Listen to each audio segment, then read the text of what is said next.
The 630th edition of the MMA Gambling Podcast on the Sports Gambling Podcast Network is brought to you by Underdog Fantasy. Sign up with promo code MMA SGPN to claim your first-time deposit offer of up to $250 in bonus cash. That's UnderdogFantasy.com, promo code MMA SGPN.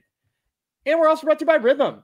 Rhythm's college football and NFL picks and projections are now live. Claim your 7-day free trial today by going to sportsgamblingpodcast.com/rhythm. That's sportsgamblingpodcast.com/RITHMM.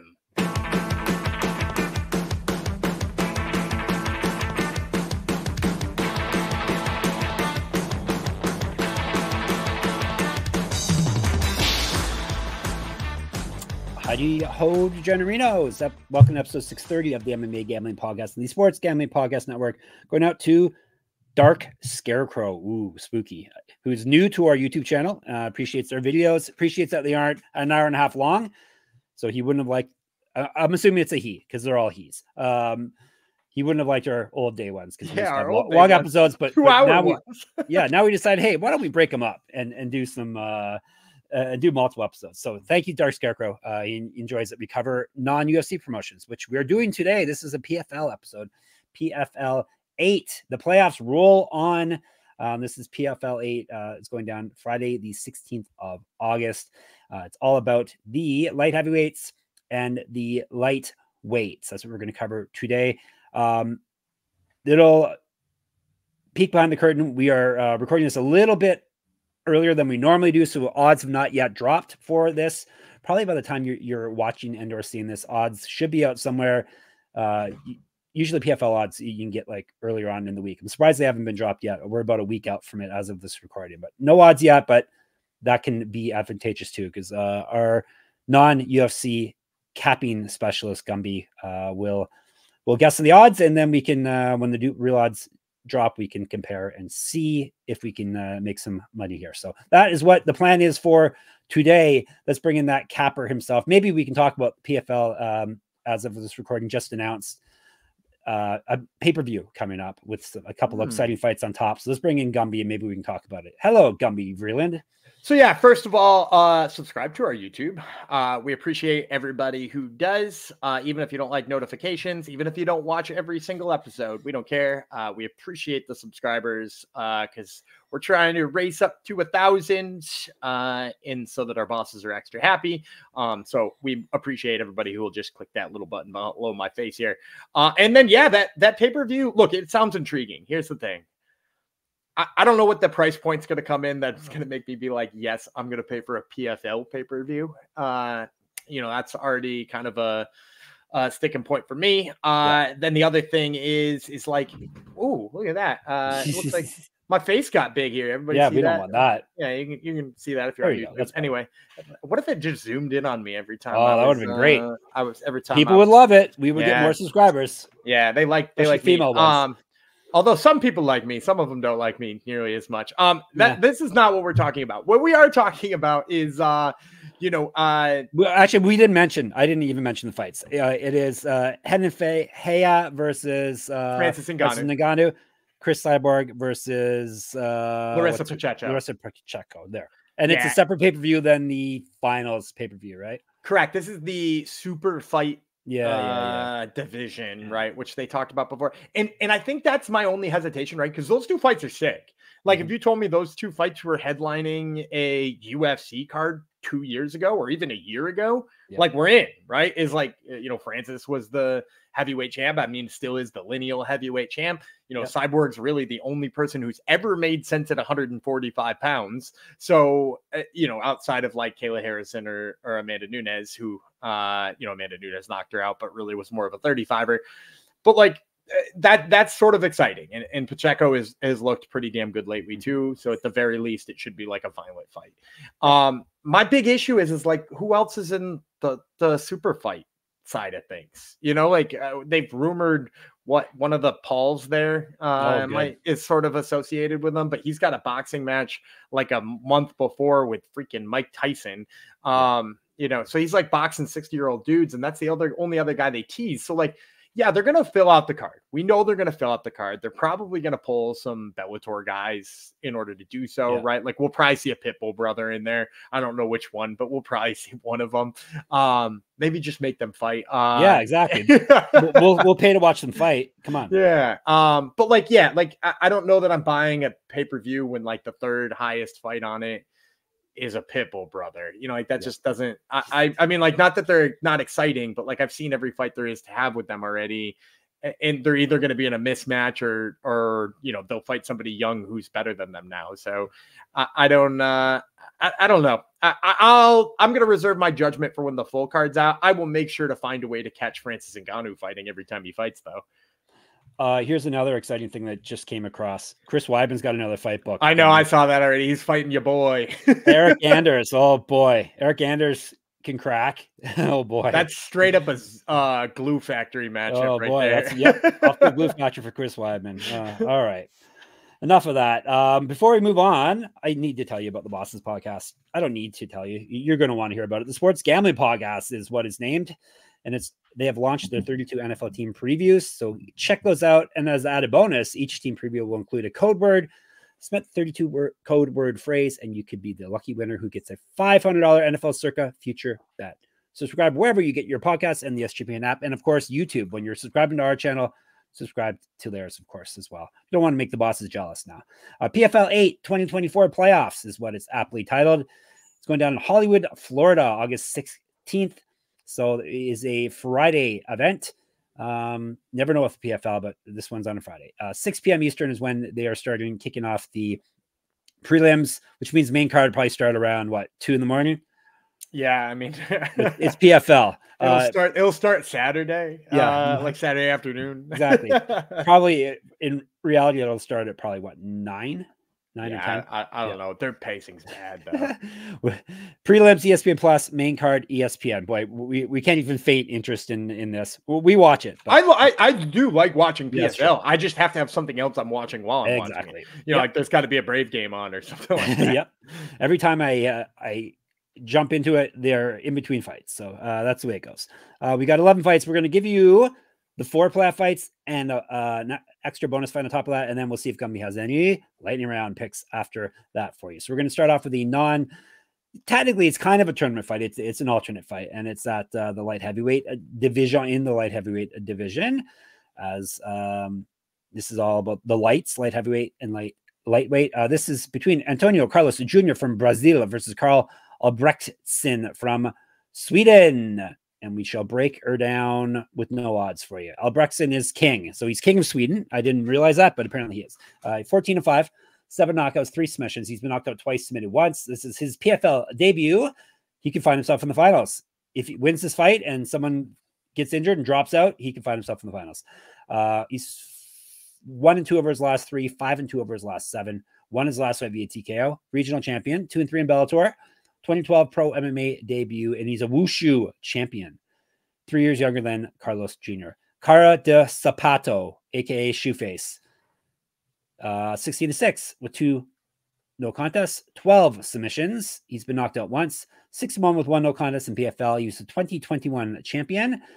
He's gone 5-1 over his last 6, but did lose his last fight. 7-5 with 1 no contest in the UFC. 3-0 on the Ultimate Fighter. He didn't win his season though, right? I don't think, or did he?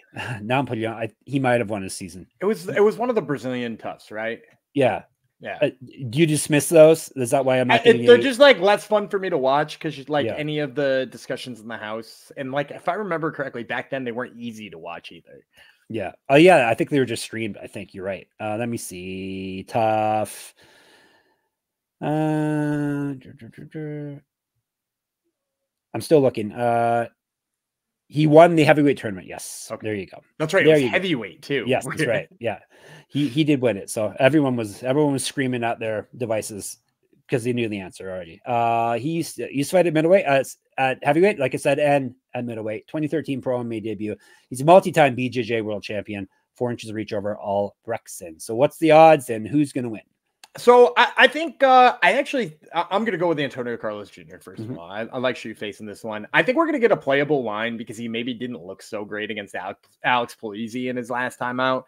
You know, you mentioned the Parlay Favorites League here, PFL. Right. Was maybe not so chalky that night with Polizzi coming out on top. It's like the only time I've ever doubted Alex Polizzi too. So what a bummer for me. But like, you know, Polizzi has always been a fun grappler. He had high energy that night. And for me, I'm just looking back at the losses of Karl Albrektsson, and like, I feel like Antonio Carlos Jr. has the skill set to mimic those. You know, like his loss to Grant Neal, for instance. Like, I feel like Antonio Carlos Jr. can mimic that game plan and, you know, sort of put the pressure on him, put him on his back. And like, I think Polizzi would have been like a little bit more, I guess Albrektson's a Wushu Sanda champion, but like, I felt like Polizzi was like threatening him a little bit more on the feet that I think Albrektsson will be able to mimic. You know, maybe the fact that this fight isn't worth anything maybe gives me a little bit more pause on Antonio Carlos Jr. But again, like, I think that's also just probably going to drive the line down to a place where it's playable. So I'm hoping -200. I don't think Albrektsson can handle Antonio Carlos Jr.'s top game. I don't think he can handle his wrestling. I think he's going to slip up at least once. So I'm going to take Antonio Carlos Jr. If it gets up over into that, like, you know, that PFL zone, should we call it, the -350, -400, you know, again, big pass here on this one for me, just because he fought kind of uninspired last time. Okie dokie. Hopefully, actually, it could mean something. So hopefully they do take the fight seriously, because like I said, they could always step in. People seem to fall out of this tournament all the time. So you can step in and win $1 million. You don't want to blow your chance on that. So, all right. So that is the alternate fight that we are covering now. Let's get to the ones that definitely mean something. These are the semifinals of the lightweight and light heavyweight tournament. We're going to start with a lightweight fight with a Canadian in it. Hooray. It would not be Gadzhi Rabadanov. He is from Russia. Michael Dufort would be the Canadian. 3 5-minute rounds, 155 pounds. Let's tell you about the Canadian badass first. Do you know who he stole that nickname from? Oh, yeah. He stole it from Olivier Aubin-Mercier, his training partner. No, from me. But anyhow. Oh. we'll move on. It's true. He did. His training partner retired and gave him his nicknames. It's true. Michael Dufort is 13-5. 2 knockouts, 10 submissions. Never been finished in a fight. Just like me. 2-1 in PFL. 5-1 over his last 6. Did lose his last fight, but still made his way into the playoffs. Was regional champion. Used to fight down at featherweight, up at welterweight. 2012 pro MMA debut. 2 inches reach over Rabadanov. Rabadanov, 22-4-1, 6 knockouts, 5 submissions. He's been knocked out twice, submitted once. 3-0 in PFL. He's won 8 straight. He's not lost since December 2020. 5-0 Bellator, regional champion. Used to fight at featherweight. 2013 pro MMA debut. He's a Sambo world champion, and he's an inch taller than Dufort. This is going to be, if the odds are all where I think they are in all of these fights, this is probably going to be my lone dog swing. I'm going to take a stab on believing one more time in Michael Dufort. And I know I got burned on it last time he fought, but like, I actually do think he has a style that could beat Rabadanov.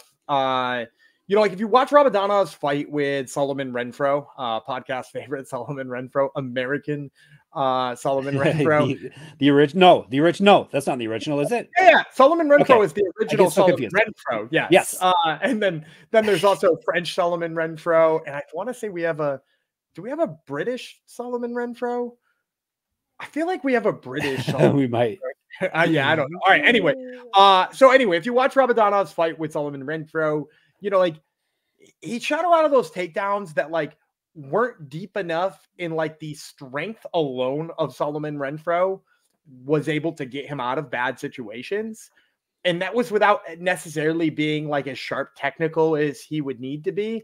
And I think Dufort is both, you know, he's probably got the power to do that in the first place. And B, I think he's like a little bit more technical in the way that he gets up or works submissions or stuff like that. So I think that combined with the fact that I do like Michael Dufort's pressure on the feet in his way of like swarming, like in that Masburnell fight, he really put things together in that fight. So my guess is he's going to be like plus 300 here coming off of a loss against the Russian who's been running through everybody. It might be higher, you know, it might be 350 or 400. But at the end of the day, like if you're going to take a stab on a big dog on a PFL card, and I always do at least one. And the people hate you for it. Yeah, I mean, I get some real hate for trying. Not when it hits, though. when it hits, it's crickets. But when it doesn't hit. But well, the people who matter pat me on the back. So I appreciate you guys. Shout out to the Discord. And so, yeah, my big swing on this one, going to be Michael Dufort. I'll take him at whatever big dog price he comes in at. And will the real Solomon Renfro please stand up? Because we're confused we don't even know what country you're from anymore. And if he's going to be like, why are these people talking about me? I have nothing to do with this. But anyhow, that's what kind of show we sort of are. has something to do with it. He fought Rabadanov. I mean, Morgan Charrier is the one who's wondering why we're talking about him. It's it used to be Jordan Williams. He used to catch strays every episode. Oh yeah, but that wasn't because he looked like Solomon Renfro though. No, it's true. Yeah. So this is what's his name? A couple episodes ago. Because I'm old. That's why, and I don't sleep properly. Yeah. The guy that we kept mentioning a couple episodes ago used to be in the UFC from Britain.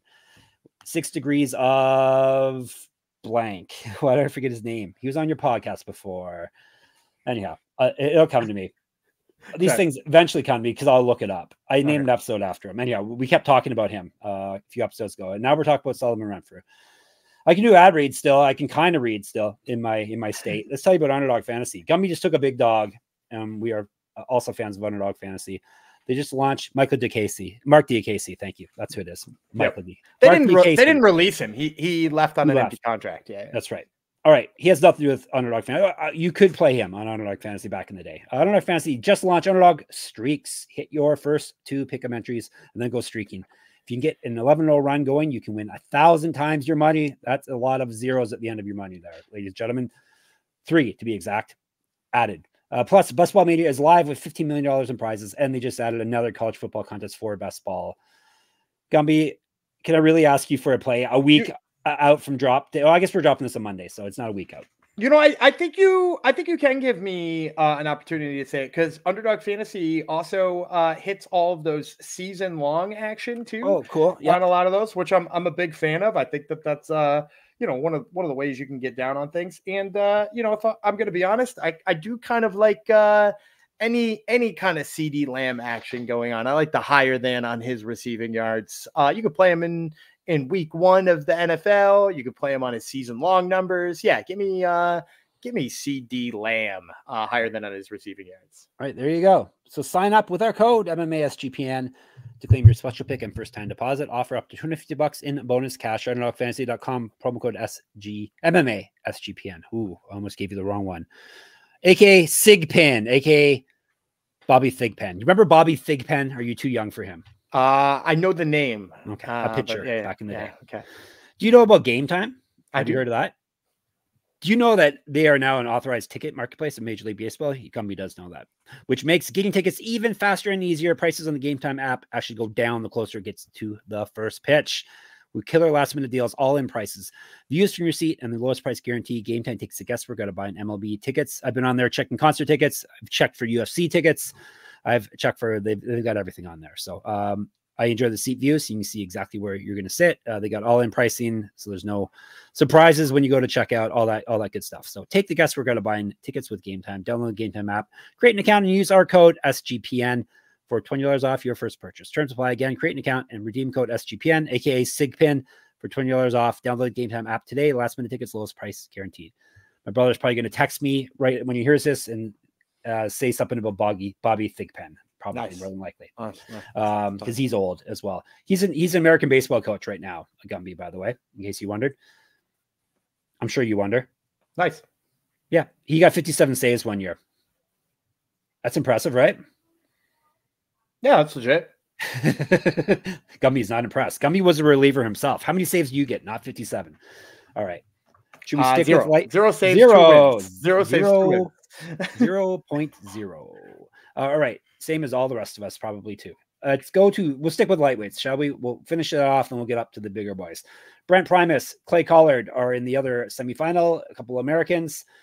And we're going to tell you about Cassius Clay Collard, 24-13 with 1 no contest, 11 knockouts, 3 submissions. He's been knocked out once, submitted 4 times, 7-5 in the PFL, 1-3 over his last 4. He did lose his last fight, but he had enough points to get himself in here. He's got multiple regional championships on his mantle.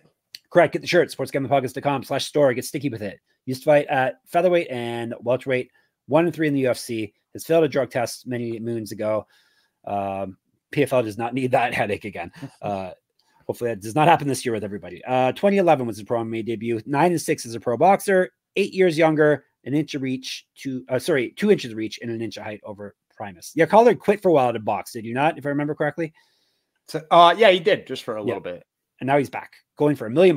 Brent Primus, 14-3 with 1 no contest, 2 knockouts, 8 submissions. He's been knocked out once. 2-0 in PFL, 3-0 with 1 no contest over his last 4. 2 straight wins have come via submission. He's not lost fights since June of 2022. 10-3 with 1 no contest in Bellator, and the champion. Kind of disputed, but he still won the championship there. 2010 pro MMA debut. 3-5 as a pro grappler. It's less disputed now because Michael Chandler is kind of wearing on me. But, yeah, he's exhausting. he's less of a sympathetic figure than he was when he got dead leg. And it's kind of funny now. Yes, that especially Brent Primus, because he's kind of a guy that seems to rub people the wrong way. But anyhow, does he rub you the wrong way in this fight, Gumby? No, he should be a massive favorite. I'm guessing, like -300 again here. This should be a wide line. I mean, like the biggest piece for me is just like, look at Clay Collard's last 5 fights. Look at the 2 guys he beat and the 3 guys he lost to. And dude, like, you don't even have to do film to figure this one out, right? Like, he's losing to Olivier Aubin-Mercier, right? But then he beat Shane Burgos. And it's like, okay, well, what's the style difference there? And like all the way up to all the wins, right? Too, because like what he beat? Stevie Ray was the other one he beat. Oh no, Patricky Pitbull lost to Mads Burnell and AJ McKee. And like AJ McKee, Mads Burnell, Olivier Aubin-Mercier, noted guys who like to grapple. Patricky Pitbull, Shane Burgos, guys who would rather box him. And like, look, his boxing skills are legit. I think his boxing skills are way better than Primus this year. But the thing about Primus is twofold. Number one, he doesn't hide what he wants to do. He's going to get to your legs. He's going to put your back up against the cage and he's going to get to your legs. And then on top of that, I'm not sure I have a guy in Bellator / PFL, whatever we want to call this freaking organization at this point in time. I don't think there's a guy in there right now that takes the back and sinks in a choke better than Brent Primus does. Brent Primus, I mean, like, we just talked about how Gadzhi Rabadanov had a little bit of trouble grappling Solomon Renfro, right? Brent Primus didn't. Took that dude's back, choked him out in no time at all. And that's why he's here in the playoffs to begin with. So, yeah, I think Primus is going to give Clay Collard way too much trouble in the wrestling department. I think his gas tank's good enough that even if Collard kind of struggles back to his feet a couple of times and tries to wear out Primus, I actually think Collard will get tired before Primus does. Give me Primus, probably a massive favorite here. Imagine Brent Primus being Bellator champion and a PFL champion. That's going to piss some people off. What a time to be alive. What a time to be alive is true. These things happen sometimes in MMA. To kind of paraphrase. All right. We're going to the co-main event, light heavyweights. The lighter weight guys are getting no respect this week. This is the light heavyweight semifinals.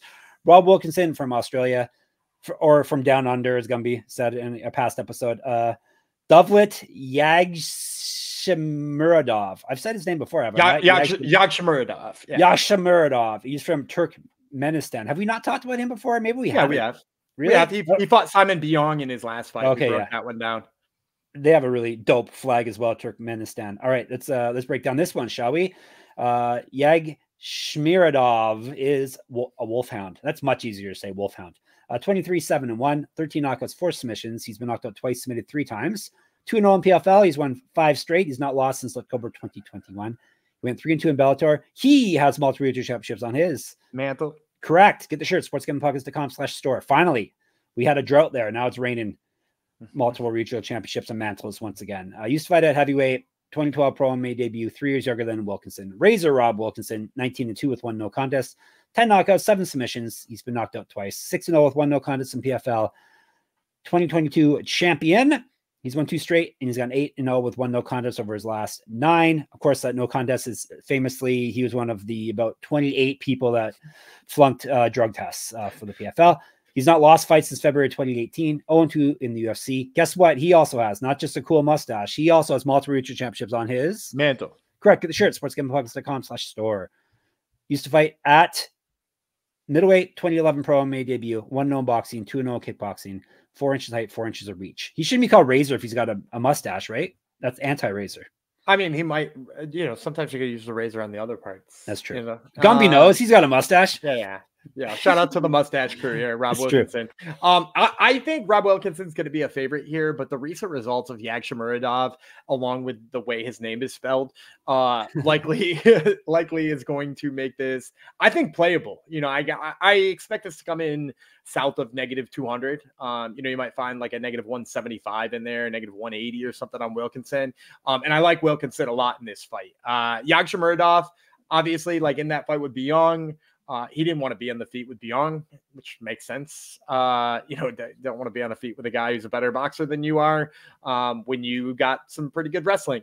But like, you go back to his losses in Bellator, and granted, they are a while ago, but like the way he got beat up on the mat by Corey Anderson, and I don't expect Wilkinson to do what Corey Anderson did, but it just shows me that there's that he doesn't have like one of those like flawless ground games that were like, sure doesn't have enough holes that could be exploited by Wilkinson to get up.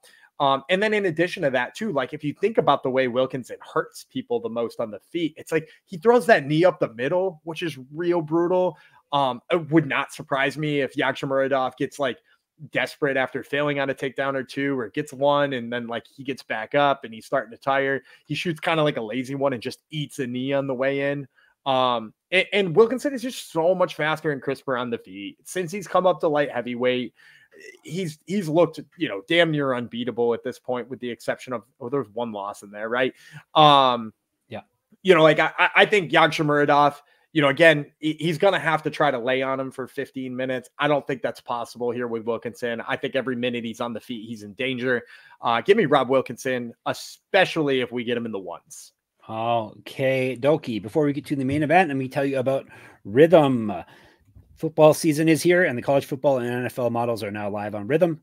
Create your own winning betting model, or let Rhythm do the heavy lifting for you. You decide what stats matter most to you, and Rhythm builds a custom model around that, or just let Rhythm and its predictive model do the heavy lifting.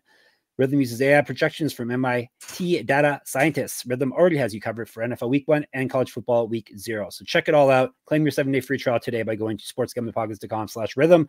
That's sportsgamblingpockets.com/RITHMM. Circus Sports is back with Circus Survivor and Circuit Millions, giving away $16 million in guaranteed prizes. Imagine the regret you'll feel if you win your office Survivor pool but didn't enter the Circuit Survivor. Don't have a trip booked for Las Vegas yet before football ultimate contest weekend is the great time to go out. You can hang with our bosses, Ryan and Sean, and enjoy some of the open bar events at the greatest sports book in the world, August 22nd through the 24th. Use promo code SGP15 to save 15% on your hotel room for sign-up weekend. Sign up in person at Circus Sports between now and September 7th and use a proxy to play from anywhere. We even have a deal with a proxy. Go to proxy.footballcontest.com to save you $50 with promo code SGP. Okay, we are going real quick. Rob Wilkinson has no losses since coming up to light heavyweight. Just a no contest. I was thinking about the no contest with Thiago Santos because he tested positive. But no, so he's been flawless at light heavyweight. Just a quick little addendum to my breakdown. And that was a win originally for him. So correct. There you go. And as Mr. Diaz said, everybody's doing steroids anyhow. So all right, we are going to, as I said, the main event, which is sticking in the light heavyweight division. We have a former champion trying to claim a title in another division in the PFL. That will be Impa Kasanganay, United States, versus Josh Silveira, United States as well. This is the other semifinal of the light heavyweight bout. Silveira, Konina, little Conan, because his dad is Conan Silveira. This Conan is 13-3, 6 knockouts, 6 submissions, never been finished in a fight. 6-3 in PFL, loss over his last 3, 4-2 over his last 6. He did lose to this very same man he's facing on the 16th, Impa Kasanganay, in 2023 season. Was the LFA champion in the finals? In the finals. Oh, it was right. Yes, finals. So this is they're meeting round earlier this year. He's got 2 inches of height over Kasanganay. Tishilobo is Kasanganay, famously 17-4, 5 knockouts, 4 submissions. He's been knocked out twice, 7-1 in PFL. And the 2023 champion. Used to fight at middleweight and welterweight. He's won 2 straight and 8 of 9. Both of his past 2 wins have come via TKO. He's missed weight before at welterweight, but now he's at weight class 35 pounds heavier, so he should be good. 2-2 in the UFC, 2-0 on Contender Series, 2 years younger than Silveira. Lucky twos all around. Yeah, I think you can't talk about him being a welterweight and be like he's undersized either. The dude is clearly bulked into his weight class. Yeah. Because he was mostly an 85er in the UFC, did go down to 70 here and there, missed weight there. And then, obviously is looked like an absolute animal at 205 in PFL. And I don't know how you look at this fight and you don't say like, well, what's different from last year? Because, I think going into that fight, I took Silveira. I was like, I think his sub game plays up. I think, he can hold his own boxing. I think his cardio will hold up. And all of those things were wrong when I broke that down the first time. Impa's cardio is so much better than Josh Silveira's. He can push a pace that Silveira couldn't. In addition to that, Silveira actually gave up takedowns to Impa. Like Impa wound up in top control a couple of times in that fight. Impa won every single round in a 5-round fight against Silveira. And like, I think Silveira had like a little bit of top control time. His boxing didn't seem to pose any real threats, in my opinion, to Impa Kasanganay. I think we see more of the same here. I don't know that Silveira is got a much better wrestling game than, 12 months ago or 10 months ago, even, I don't think his boxing has gotten much sharper. I do think his cardio may be a touch better, but like, I think Ipa's got all of the advantages here. I know he's not like been the best finisher in the world necessarily, but I do think here in this position against Silveira, he's just going to, outwork him nonstop for 25 minutes and win another one. So I'm going to go Impa Kasanganay. I don't know what I think about a line. Maybe like -250. He's not going to be like one of those super favorites. Like I think Brent Primus and like Antonio Carlos Jr. might be, or even, Rabadanov, but I think he'll be like a comfortable enough favorite that you're probably going to want to look to a place to parlay him. The first time they fought, Kasanganay was a slight underdog when it opened, -105. And then it closed between -200 and -225. So money really, they had that line messed up to begin with. So yeah. It wouldn't surprise me if it opened where the last time it closed. Okay, there you go. Let's recap and see if he has any lightning plays for us, shall we? Kasanganay, Wilkinson, Primus, Dufort, Carlos Jr. Lightning round, crash, bang, boom, zap. Do you have any lightning plays? I looked to the prelims of PFL, and I got to tell you, I think every single odd on this prelims are going to be -1,000. If you happen to get a playable line on Danny Sabatello, he's fighting an undefeated prospect. Maybe that line will come down a little bit, but look, I still think he's one of the best guys in the division. Obviously he didn't take the Bellator title. I think it was Bellator title back then. Bellator title off of the champs there, but like he's like as good of a contender as that division typically has.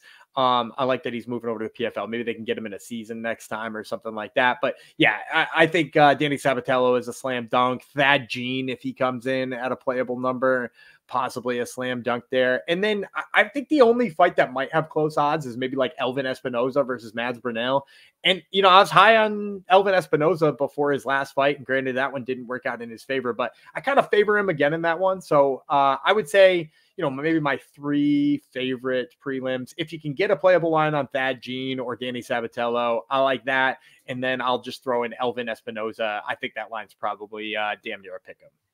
And you can bug Gumby, and he will give you picks for other fights that he hasn't mentioned. If you bug him on the Discord, sportsgamblingpodcast.com/Discord. If you bug him in the comments at MMA Gambling Podcast on YouTube. So I've seen him do it before. As long as you subscribe. Sure. Yeah, if you subscribe, you can bug him all you want. All right. That is that for PFL. Hopefully everyone enjoyed that. We shall be discussing it in the Discord. I'll be on vacation, but I'm sure I'll be in the Discord anyhow. sportsgamblingpodcast.com/Discord. What else? You should obviously, we told you about YouTube. Make sure you subscribe there. Thank you everyone who has. We are on Twitter, SGPN MMA. He's Gumby Vreeland. I'm Jeff Fox Writer there. And on Instagram, get in my Substack, enter my weekly UFC Pick'em contest. Check out the rest of my writing at moneymma.substack.com. Listen to Gumby's Top Turtle MMA podcast. I don't even know what week it is here, but he has good people on it. I got a couple of Aussies on this week. Okay, that's right. We're still that week. Yeah, we're still in that week. Sean Gadzhi is going to be on there, and Cody Hedone, who are both going to be on Contender Series. And both of them have fought Steven Ercik. Oh, well, there you go. 6 degrees with Steven Ercik. So check that out. And what else should you do? Of course, the mothership is sportsgamblingpodcast.com, sportsgamblingpodcast.com/store. So you can dress cool like us, sportsgamblingpodcast.com/ Patreon so you can get some bonus content and help us at the same time. We're going to let Gumby bid you farewell, and we'll be back with CFFC tomorrow. All right. I'm Danny Gumby Freeland. He's Shoeface Jeff Fox, and we will see you tomorrow.